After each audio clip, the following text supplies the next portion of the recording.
अस्सलाम वालेकुम बेटा। चैप्टर नंबर 13 करंट इलेक्ट्रिसिटी या इलेक्ट्रोडायनामिक्स जैसा कि हमने स्टार्ट किया हुआ था। अपने सबका लेक्चर के अंदर कुछ हमने बेसिक टर्म्स, बेसिक डेफिनेशंस और एक लॉन्ग क्वेश्चन कवर किया था। आज का हमारा टॉपिक शॉर्ट क्वेश्चंस और लॉन्ग क्वेश्चन पर ही मुश्तमिल है और एक मेजर कंसेप्ट है, काफ़ी इम्पॉर्टेंट कंसेप्ट आज के इस लेक्चर के अंदर हम डिस्कस करेंगे। आज का हमारा टॉपिक है बेटा EMF and the potential difference. What is an EMF? इसे बेटा कहते हैं इलेक्ट्रोमोटिव फोर्स। इलेक्ट्रोमोटिव फोर्स इसको नाम दिया जाता है। इसको डिफाइन करते हैं बेटा, the energy is supplied to a unit charge in moving from negative to positive electrode inside the source is called as electromotive force।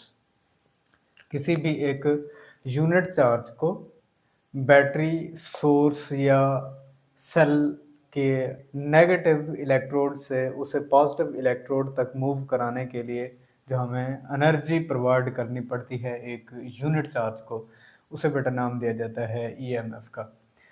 EMF बेटा है क्या, इसको सिंपल समझते हैं कि जैसा कि हम किसी एक पंप को इस्तेमाल करते हैं और वो पानी को किसी लो लेवल से उठाकर हमारे किसी एक हाई लेवल के ऊपर डाल देता था, फिर वही पानी फ्लो करता हुआ हमें वर्क करके देता है। अब चार्ज कांस्टेंट स्पीड के साथ मूव कर रहे हों, जैसा कि ड्रिफ्ट वेलोसिटी इनके पास होती है जब करंट फ्लो कर रहा होता है, तो इस तरह के चार्जेस से काम लेने के लिए हम क्या करते हैं बेटा, जब ये लो एनर्जी लेवल के ऊपर पहुंच जाते हैं तो हम बेटा इनको वहां से उठाते हैं और हाई एनर्जी लेवल के ऊपर पहुंचाते हैं। और ये काम कौन करता है बेटा? सेल करता है, कोई बैटरी परफॉर्म करती है या सोर्स ऑफ एनर्जी ये काम परफॉर्म करता है। सेल या बैटरी अपनी केमिकल एनर्जी को इस्तेमाल करती है, जिस तरह से पंप इलेक्ट्रिकल एनर्जी को इस्तेमाल करता था, वैसे ही सेल अपनी केमिकल एनर्जी को इस्तेमाल करता है और इन तमाम तर चार्जेस को लो एनर्जी लेवल, जिसे हम यहाँ पर नेगेटिव इलेक्ट्रोड कह रहे हैं, वहाँ से उठाकर बेटा इसे हाई एनर्जी लेवल, जिसे पॉजिटिव इलेक्ट्रोड कहा जा रहा है, उसके ऊपर डाल देता है। अब चार्जेस जिस तरह से पानी हमें वर्क करके देता है, चार्ज के पास भी एबिलिटी आ जाती है कि वो हमें वर्क करके देता है। इलेक्ट्रोमोटिव फोर्स, इसको नाम तो दिया जाता है, it is not a force, ये हमारे पास एनर्जी की एक टाइप है। ठीक है बेटा, ये एमसीक्यूज भी आपकी बनती है, इसको जहन में रखिएगा।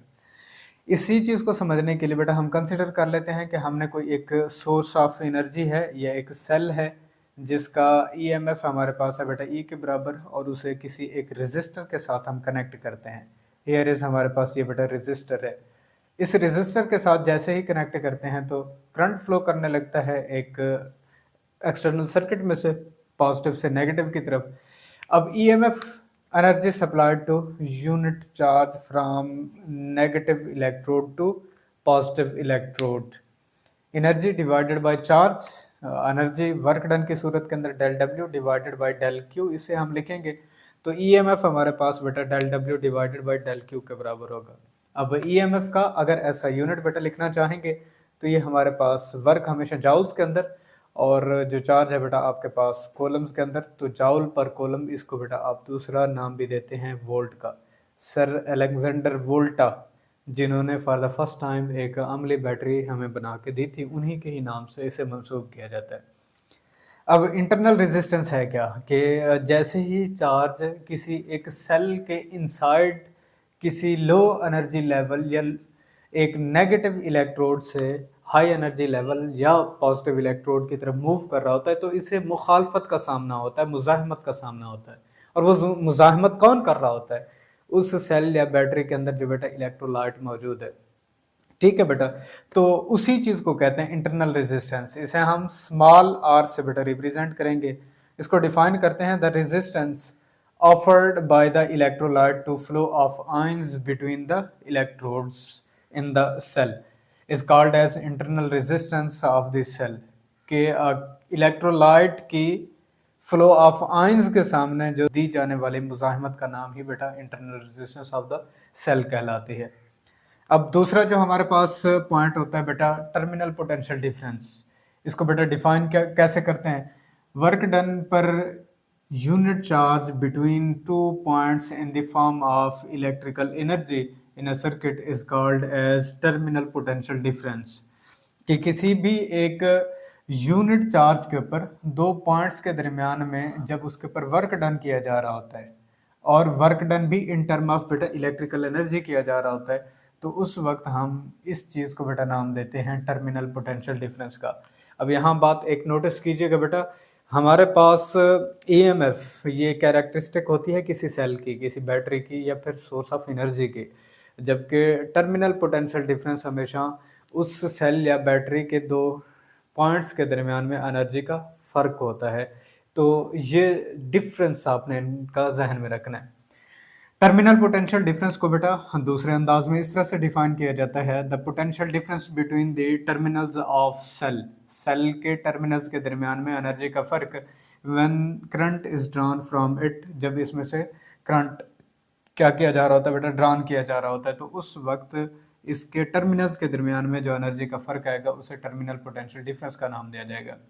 एज वो नो दैट बैटरी जो अपनी ईएमएफ बेटा प्रोवाइड करती है ये दो हिस्सों में तकसीम हो जाती है। एक तो इस रजिस्टर के अक्रॉस की तरह कुछ वोल्टेज ड्रॉप हो रहा है और V बराबर है आई आर, और हमला से हम इसको बेटा देखते हैं क्योंकि इस रजिस्टर की रेजिस्टेंस R है और इसमें से बेटा करंट I पास कर रहा है। दूसरा internal resistance of the battery, अगर internal resistance of the battery को स्मॉल r से हमने रिप्रेजेंट किया हुआ है तो हियर इज जो वोल्टेज ड्रॉप हो रहा होगा बेटा यहाँ पास होने वाला करंट और इसकी जो रेजिस्टेंस है। अब ये ईएमएफ दो वोल्टेजेस का सम होगा, एक voltage drop across the resistor, voltage drop interior of the cell, दोनों के सम से हमें हासिल होगा। अब अगर आई आर को देखें बेटा, ये आई आर हमारे पास टर्मिनल पोटेंशियल डिफरेंस है, ठीक है, टर्मिनल पोटेंशियल डिफरेंस किसी भी एक बैटरी के लिए। तो ईएमएफ ऑफ द बैटरी हमेशा बराबर होगा voltage drop across the resistor plus terminal potential difference of the battery. अब अगर तो हमने टर्मिनल पोटेंशियल डिफरेंस को फाइंड करना है तो voltage drop across the resistor दूसरी तरफ लेके आएंगे, आप इसको माइनस के साथ ईएमएफ माइनस आई आर लिख सकते हैं। अब कुछ कंक्लूजन्स हमारे पास आते हैं, कुछ रिजल्ट्स हमारे पास आ जाते हैं, वो हमने बेटा गौर करने हैं। अगर तो एक सेल की इंटरनल रेजिस्टेंस जीरो के बराबर ना हो, जाहिर सी बात है अमली बैटरी जब बेटा तैयार करते हैं तो कुछ ना कुछ तो इलेक्ट्रोलाइट आयंस के फ्लो के सामने कोई अपनी मुजाहिमत रख रहा होता है, उसकी कोई ना कोई वैल्यू होती है। ऐसा बिल्कुल भी नहीं होता कि ये ज़ीरो हो जाए। हाँ, ज़ीरो हम उस वक्त कंसीडर करते हैं जब ये हमारे पास आइडियल केस बन रहा होता है। तो इंटरनल रेजिस्टेंस अगर ज़ीरो नहीं है तो उस केस के अंदर बेटा हमेशा ईएमएफ लार्ज रहेगा terminal potential difference of the battery के, ठीक है। दूसरा केस, अगर तो इंटरनल रेजिस्टेंस जीरो कर दी जाए, आइडियली तौर पर बेटा ऐसा होता नहीं है, अमलन हम एक आइडियल केस यहाँ कंसीडर करते हैं, तो उस वक्त ईएमएफ ऑफ द बैटरी हमेशा terminal potential difference of the battery के बराबर हो जाता है। ये दूसरी प्रॉपर्टी आपने जहन में रखनी है। तीसरी कैरेक्टरिस्टिक है बेटा, if the switch is open, अगर तो एक स्विच ओपन हो, आप उसको बिल्कुल खुला छोड़ दें तो करंट तो जीरो होगा ना, किसी सर्किट में से करंट पास ही नहीं करता। तो इसका मतलब जब करंट जीरो हो जाए तो terminal potential difference of the battery हमेशा उसके ईएमएफ के बराबर हो जाएगा। ये बैटरी के दो इलेक्ट्रोड्स के दरमियान एनर्जी का जो फर्क होगा बेटा वो हमेशा उसके ईएमएफ के बराबर होगा। चौथी characteristic, EMF is always present if current is zero. जब करंट जीरो होगा तो इट्स ओके, ठीक है, किसी सर्किट में से करंट पास नहीं कर रहा, वोल्टेज ड्रॉप कहीं नहीं हो रहा, लेकिन EMF of the battery, battery तो हमेशा अपने जो चार्जेस हैं उन्हें लो एनर्जी लेवल से उठा के हाई एनर्जी लेवल के ऊपर डालती रहेगी और यही उसकी कैरेक्टरिस्टिक ईएमएफ है। तो ईएमएफ लाजमी तौर पर प्रेजेंट रहेगा, ठीक है। हाँ, ये कह सकते हैं कि टर्मिनल पोटेंशियल डिफरेंस नहीं होगा, ठीक। ये एक आपने बात जहन में रखनी है। EMF is the cause, EMF है वजह, terminal potential difference is the effect. EMF ही की वजह से बैटरी के दो पॉइंट्स के दरमियान में क्या आता है बेटा, पोटेंशियल का फर्क आता है, एनर्जी का फर्क आ जाता है, जिसकी वजह से चार्जेस फ्लो करने के काबिल हो जाते हैं। तो ये आखिरी कैरेक्टरिस्टिक आपसे एमसीक्यूज के तौर पर पूछता है। इसके बाद हमारे पास जो बेटा लॉन्ग क्वेश्चन बनता है वो यही लॉन्ग क्वेश्चन बनता है कि किसी भी एक रेजिस्टर के अक्रॉस क्या कुछ मैक्सिमम पावर आउटपुट हो सकती है किसी सेल की, वो हमने कैलकुलेट करनी है। तो ये लॉन्ग क्वेश्चन के अंदर पोर्शन शामिल है आपका। मैक्सिमम पावर आउटपुट है क्या? पावर को बेटा सिंपल हम डिफाइन करते हैं, P बराबर है वी आई, यानी कि voltage drop across the resistor और कितना कुछ करंट पास कर रहा है, वो उन दोनों का प्रोडक्ट हमें पावर के बारे में इंफॉर्मेशन देता है। तो एज वी नो दैट वो हमला V बराबर है आई आर।